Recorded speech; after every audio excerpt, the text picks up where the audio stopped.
केंद्र की नरेंद्र मोदी कैबिनेट ने बुधवार को वन नेशन वन इलेक्शन के प्रस्ताव को मंजूरी दे दी है। इससे अब देश के सभी 543 लोकसभा सीट और सारे राज्यों की कुल 4130 विधानसभा सीटों पर एक साथ चुनाव कराने का रास्ता खुलता नजर आ रहा है।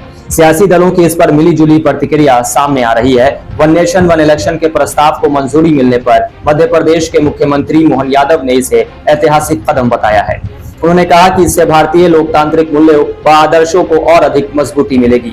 मुख्यमंत्री मोहन यादव ने कहा, प्रधानमंत्री नरेंद्र मोदी के दूरदर्शी नेतृत्व में आज भारतीय लोकतंत्र ने वन नेशन वन इलेक्शन की दिशा में एक ऐतिहासिक कदम बढ़ाया है। केंद्रीय मंत्रिमंडल के जरिए वन नेशन वन इलेक्शन को दी गई स्वीकृति का मैं समस्त मध्य प्रदेश वासियों की ओर से हार्दिक स्वागत करता हूं।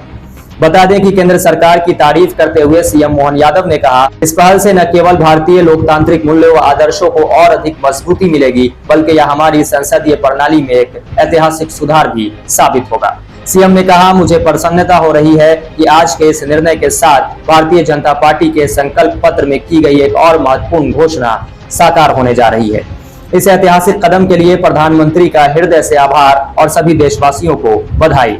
सीएम मोहन यादव ने कहा, मोदी मंत्रिमंडल का यह बहुत बड़ा फैसला है। इसकी वजह यह है कि अलग अलग राज्यों में चुनाव की अलग अलग स्थिति की वजह से विकास का कार्य रुक जाता है। उन्होंने कहा, पूर्व राष्ट्रपति रामनाथ कोविंद के नेतृत्व में बनी कमेटी ने इसको रिकमेंड किया और प्रधानमंत्री ने इसको मंजूरी देकर लोकतंत्र को मजबूत करने का काम किया है। सीएम यादव ने इसे आगामी शीतकालीन सत्र में मंजूरी मिलने की उम्मीद जताई है। प्रधानमंत्री ने आज अपनी कैबिनेट से वन नेशन वन इलेक्शन को कैबिनेट की मंजूरी दिलाई है। ये अभी तक का इतना बड़ा फैसला है जिसके माध्यम से विकास के मामले में चुनाव की बार बार की स्थिति अलग अलग राज्यों की जब होती है तो डेवलपमेंट का काम रुकता है। और जैसा कि प्रधानमंत्री ने चुनाव के पहले ही घोषणा की थी और इसलिए पूर्व राष्ट्रपति श्रीमान रामनाथ कोविंद जी के मार्गदर्शन में एक आयोग बना था जिसने रिकमेंड किया और माननीय प्रधानमंत्री जी ने वन नेशन वन इलेक्शन करके लोकतंत्र को मजबूत करने का काम किया है। मैं उम्मीद करता हूँ शीतकालीन सत्र में आने वाले प्रस्ताव को संसद से मंजूरी मिलेगी और यशस्वी प्रधानमंत्री का ये निर्णय भारत को गौरवान्वित करने वाला है, लोकतंत्र को मजबूत करेगा। मेरी अपनी ओर से यशस्वी प्रधानमंत्री श्रीमान नरेंद्र मोदी जी और उनकी पूरी कैबिनेट। वहीं जीतन राम मांझी ने एक्स पर लिखा कि हर वर्ष किसी न किसी राज्य में चुनाव होते रहते हैं। चुनावों की इस निरंतरता के कारण देश हमेशा चुनावी मोड में रहता है। इससे न केवल प्रशासनिक और नीतिगत निर्णय प्रभावित होते हैं, बल्कि देश के खजाने पर भारी बोझ पड़ता है। वन नेशन वन इलेक्शन से दलित मतदाताओं को भी सुविधा होगी। अब वोट के लुटेरों का राज नहीं चलेगा। वन नेशन वन इलेक्शन तो होना ही चाहिए था।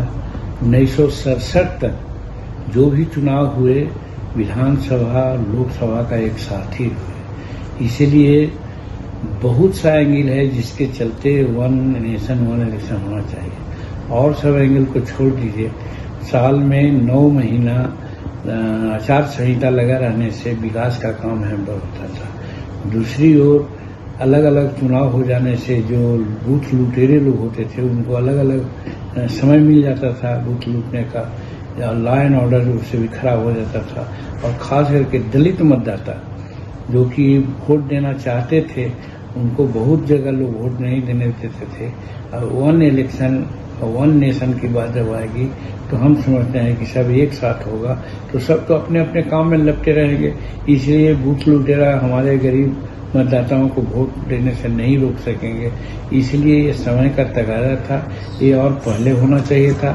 लेकिन नरेंद्र मोदी जी ही सब कुछ करने वाले हैं, इसीलिए ये भी एक काम नया काम उन्होंने किया है। इसके लिए हम उनको धन्यवाद देते हैं।